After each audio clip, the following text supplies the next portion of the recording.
پڑھیں. تو ایسے کچھ اسباب بنتے ہیں جس اسباب کی وجہ سے کسی کو کسی سے عقیدت ہوتی ہے، کسی کو کسی سے عقیدت ہوتی ہے. بہرحال جس کو جس امام سے عقیدت ہے اس امام نے وہ جو دین کے 10% مسائل ہیں وہ قرآن و حدیث سے جس طرح سمجھائے ہیں تو اسی پر عمل کرو. یہ ہے تقلید. وہ 10 قسم کے مسائل کیا ہیں؟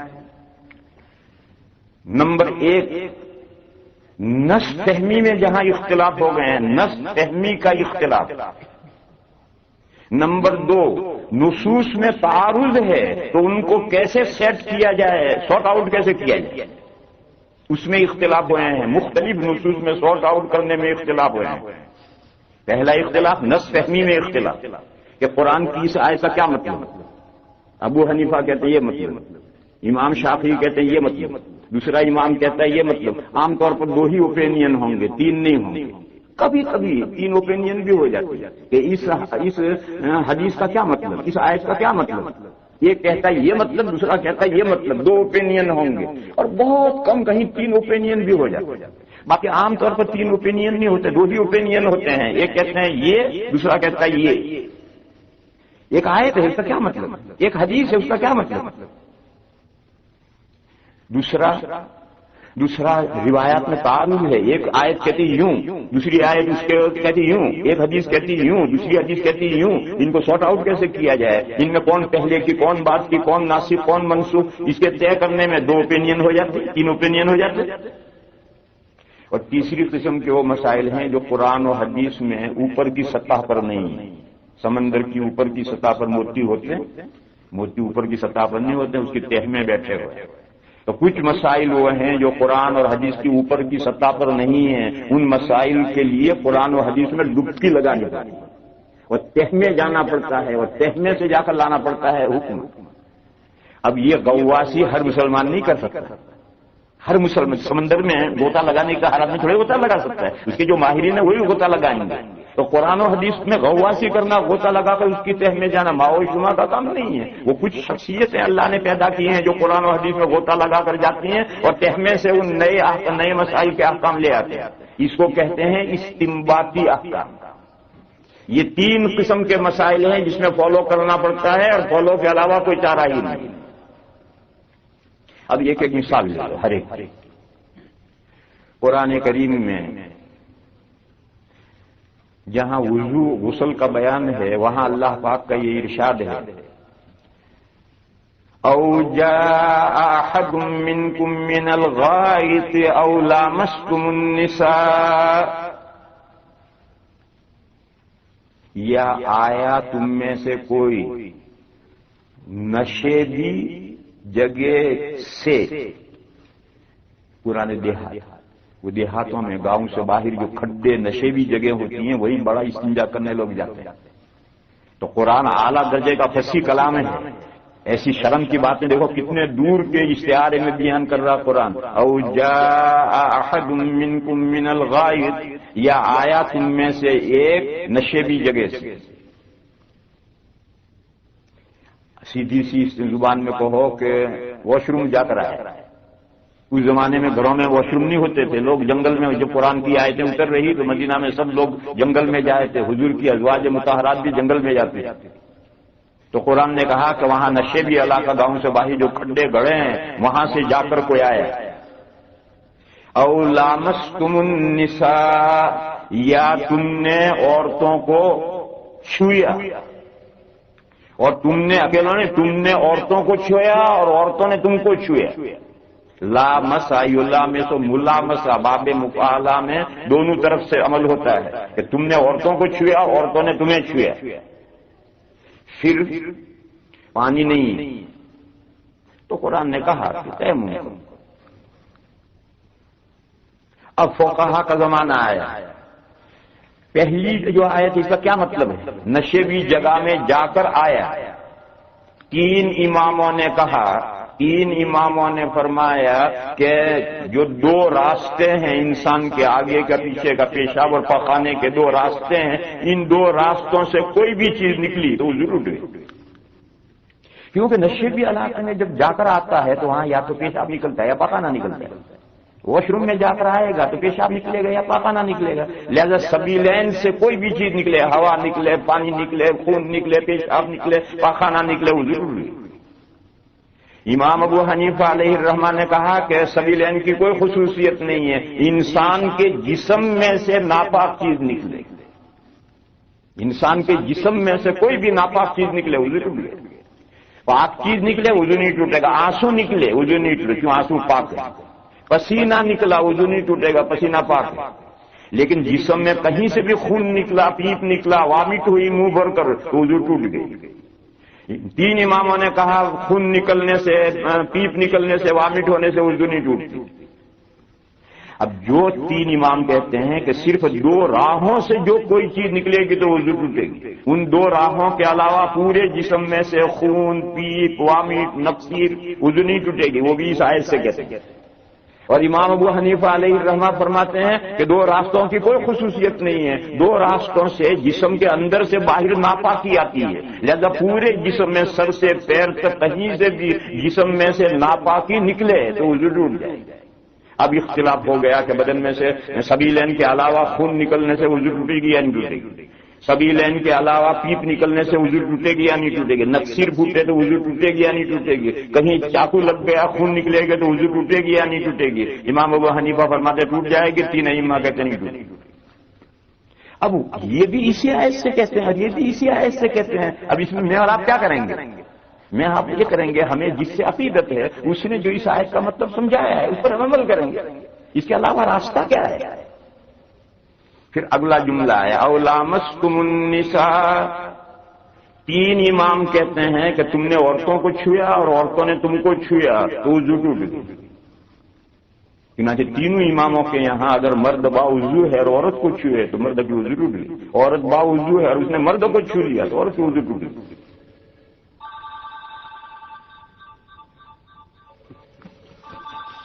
بند کرو، بعد میں سنیے.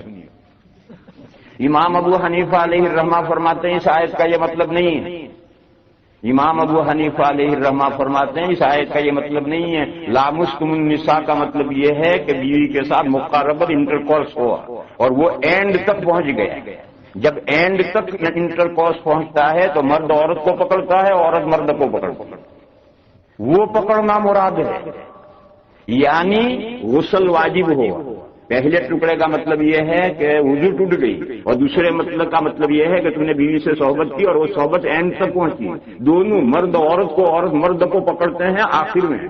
لہذا غسل واجب ہوا اور پانی نہیں تو کیا کریں؟ تیمم کرو. اور دونوں کا تیمم سیم ہے.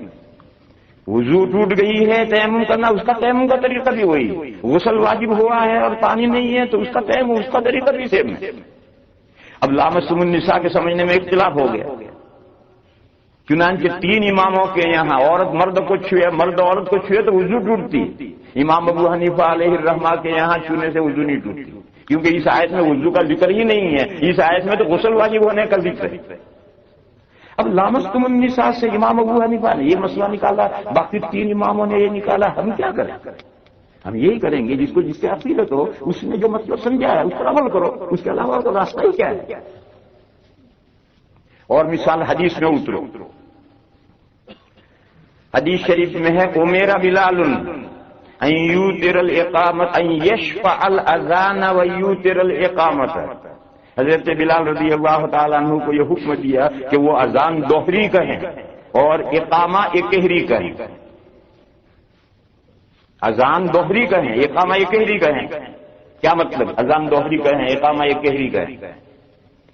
3 امام آئے، انہوں نے کہا اس حدیث کا مطلب یہ ہے کہ اذان اور اقامت میں جو سملر کلمات ہیں وہ اذان میں ڈبل کہے جائیں گے، تکبیر میں سنگل کہے جائیں گے.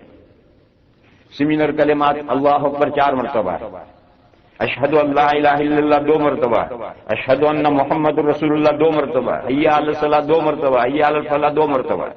پھر اللہ اکبر 2 مرتبہ ہے، لا الہ الا اللہ 1 مرتبہ. تو جو سملر کلمات ہیں وہ اذان میں دوہرے کہے جائیں اور تکبیر میں ایک کہرے کہے جائیں. ان کے یہاں تکبیر کیسے ہے جانتے ہو؟ اللہ اکبر اشہد ان لا الہ الا اللہ اشہد ان محمد رسول اللہ حی علی الصلاۃ حی علی الفلاح۔ پھر امام مالک یہ فرماتے ہیں کہ قد قامت الصلاۃ بھی ایک ہی مرتبہ، اور امام شافعی اور امام احمد فرماتے ہیں کہ نہیں، قد قامت الصلاۃ دو مرتبہ، قد قامت الصلاۃ قد قامت الصلاۃ اللہ اکبر لا الہ الا اللہ کا یہ ہے تکبیر کو اکہرا کہنے کا یہ مطلب۔ امام ابو حنیفہ علیہ الرحمہ فرماتے ہیں یہ مطلب اکہرا کہنے کا نہیں، اذان دوہری کہو یعنی سمیلر کلمات کو دو سانس میں کہو، اور تکبیر اکہری کہو یعنی سمیلر کلمات کو ایک سانس میں کہو۔ الفاظ کم و بیش نہیں ہوں گے، اذان اور اقامت کے الفاظ سیم ہیں، بلکہ اقامت میں 2 کلمے اور بڑھیں گے، 15 کلمے اذان میں، 17 کلمے اقامہ میں۔ البتہ اذان کہنے کا طریقہ یہ ہے کہ اشہد ان لا الہ الا اللہ ایک سانس میں نہیں 2 سانس میں کہو، اشہد ان محمد رسول اللہ ایک سانس میں نہیں 2 سانس میں کہو، حی علی الصلاۃ 2 سانس میں، حی علی الفلاح 2 سانس میں۔ اور جب تکبیر کہو تو جتنے سے مینار کلمات ایک سانس میں کہو۔ دیکھو حنفیوں کے یہاں تکبیر کہنے کا جو طریقہ ہے وہ میں بتاؤں، ہمارے یہاں بھی غلط طریقہ چلا ہوا ہے۔ ہمارے یہاں تکبیر کہنے کا طریقہ اللہ اکبر اللہ اکبر اللہ اکبر اللہ اکبر، سانس توڑو، یہ سمندر کلمات ایک سانس میں 4 مرتبہ۔ اشہد ان لا الہ الا اللہ اشہد ان لا الہ الا اللہ، سانس توڑو۔ اشہد ان محمد رسول اللہ اشہد ان محمد رسول اللہ، سانس توڑو۔ حی علی الصلاۃ حی علی الصلاۃ، سانس توڑو۔ حی علی الفلاح حی علی الفلاح، سانس توڑو۔ آگے قد قامت الصلاۃ ایک سانس میں نہیں کہنا، 2 سانس میں کہنا اسے، قد قامت الصلاۃ قد قامت الصلاۃ اللہ اکبر، سانس توڑو۔ لا الہ الا اللہ، یہ ہے تکبیر کو اکہرا کہنے کا مطلب۔ حضرت ابن عمر رضی اللہ تعالی عنہما فرماتے ہیں کہ میں بقیع کے پاس جانوروں کا جو بازار تھا وہاں میں کھڑا ہوتا تھا اور مسجد نبوی میں تکبیر شروع ہوتی تھی۔ حضور کے زمانے میں مسجد نبوی کہاں تھی؟ آج وہی ہے، اور بازار بقیع کے پاس وہیں تھا جہاں بقیع کی دیوار لگی ہے، قبرستان کی، وہاں میں ہوتا تھا۔ مسجد میں تکبیر شروع ہوتی تھی تو وہاں سے میں چل کر تکبیر ختم ہونے سے پہلے صف میں آ کے کھڑا ہو جاتا، 500 یارڈ ہے۔ اور آج ہماری تکبیر وہاں جوتے رکھ رہا اور تکبیر شروع ہو تو جوتے رکھ کر کے تکبیر ختم ہونے سے پہلے صف میں کھڑا نہیں ہو۔ ہمارے یہاں تکبیر کہنے کے طریقے غلط ہو گئے۔ تو خیر میں یہ کہہ رہا تھا کہ یہ حدیث وہ میرا بلال ان یشفع الاذان ویوتر الاقامۃ، حضرت بلال کو حکم دیا گیا کہ وہ اذان دوہری کہیں اور تکبیر اکہری کہیں۔ کیا مطلب؟ 3 امام کہتے ہیں کہ اذان دوہری کہیں یعنی سمیلر کلمہ ڈبل، اور اذان تکبیر اکہری کہیں یعنی سمیلر کلمہ سنگل۔ لہذا امام مالک علیہ الرحمہ کے یہاں تکبیر کے 10 کلمات ہیں، قد قامت الصلاۃ بھی 1 مرتبہ، اور امام شافعی اور امام احمد رحمہم اللہ کے نزدیک تکبیر میں 11 کلمات ہیں اور اذان میں 15۔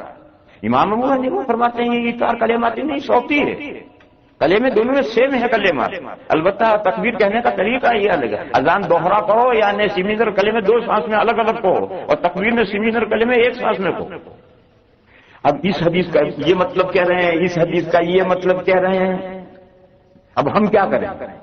آپ کو جس سے عقیدت ہے اس نے جو حدیث کا مطلب سمجھا ہے آپ اس کو عمل کیجیے، اسی کا نام فالو ہے۔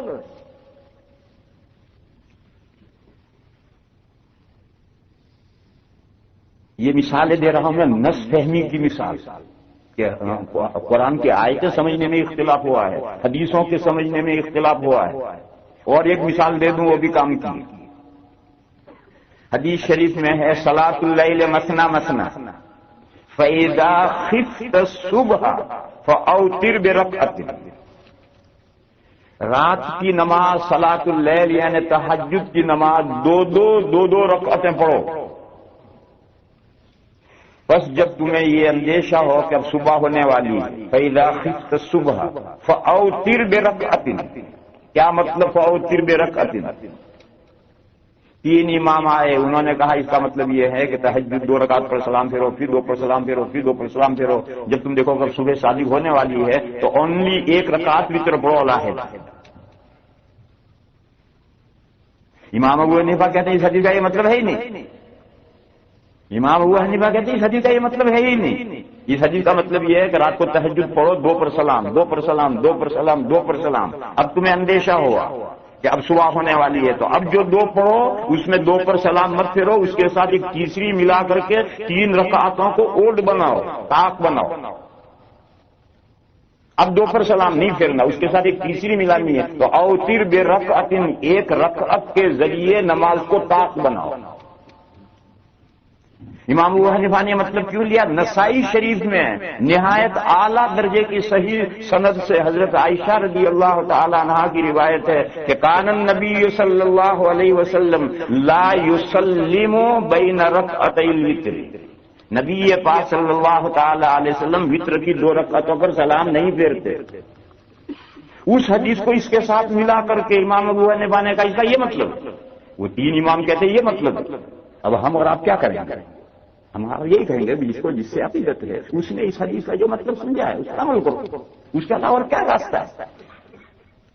تو بہرحال وہ جو 10% مسائل تھے جو 3 قسم کے مسائل پر مشتمل، اس میں ایک یہ نص فہمی کا اختلاف، دوسرا روایتیں، قرآن میں تو اس کی کوئی مثال نہیں ہے کہ 2 آیتیں ہوں، 2 آیتوں میں تعارض ہو، ایک آیت یوں کہتی ہے دوسری اس کے خلاف کہتی ہے، قرآن میں اس کی کوئی مثال نہیں۔ حدیثوں میں بہت حدیثیں ہیں، بہت حدیثیں ہیں، ایک حدیث یوں کہتی ہے دوسری حدیث یوں کہتی ہے۔ اب وہاں کیا کریں گے؟ مثلا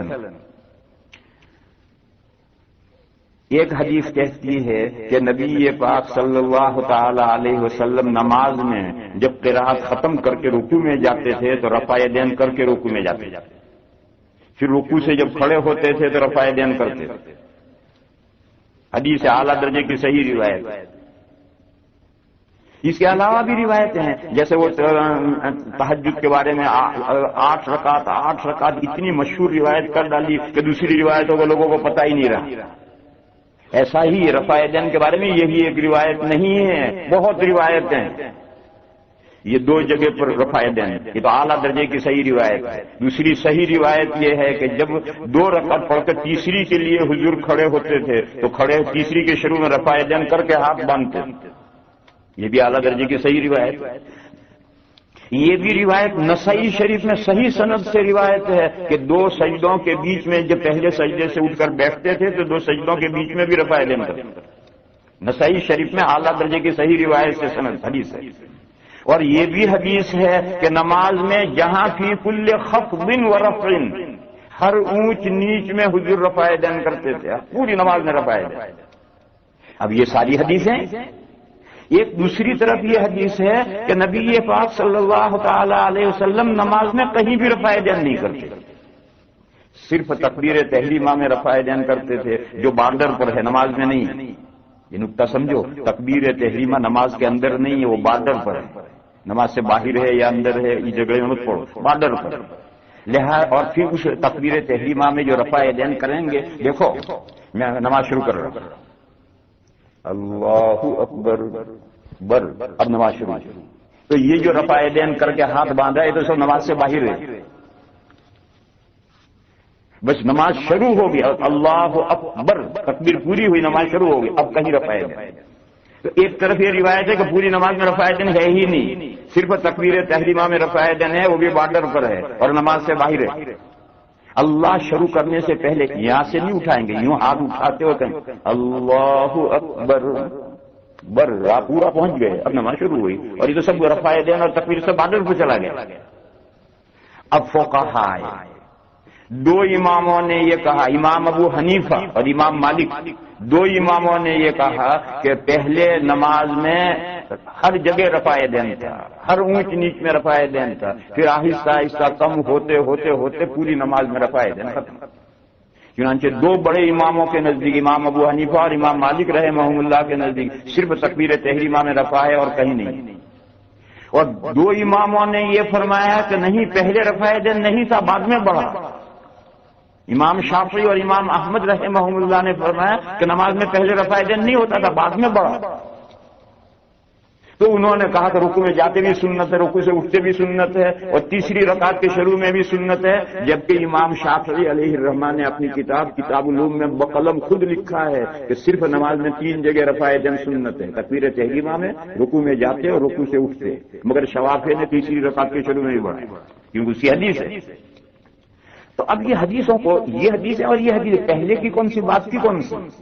دو امام کہتے ہیں یہ رفع کی حدیثیں پہلے کی ہیں اور رفع چھوڑنے کی نہ کی حدیث بعد کی ہیں، اور جو بعد کی ہوتی ہے وہ ناسخ ہوتی ہے، وہی سنت ہوتی ہے۔ اور دو امام اس کا برعکس کہتے ہیں کہ نہیں، پہلے رفع نہیں تھا نماز میں، بعد میں بڑھا، تو جب بعد میں بڑھا تو یہ سنت ہو۔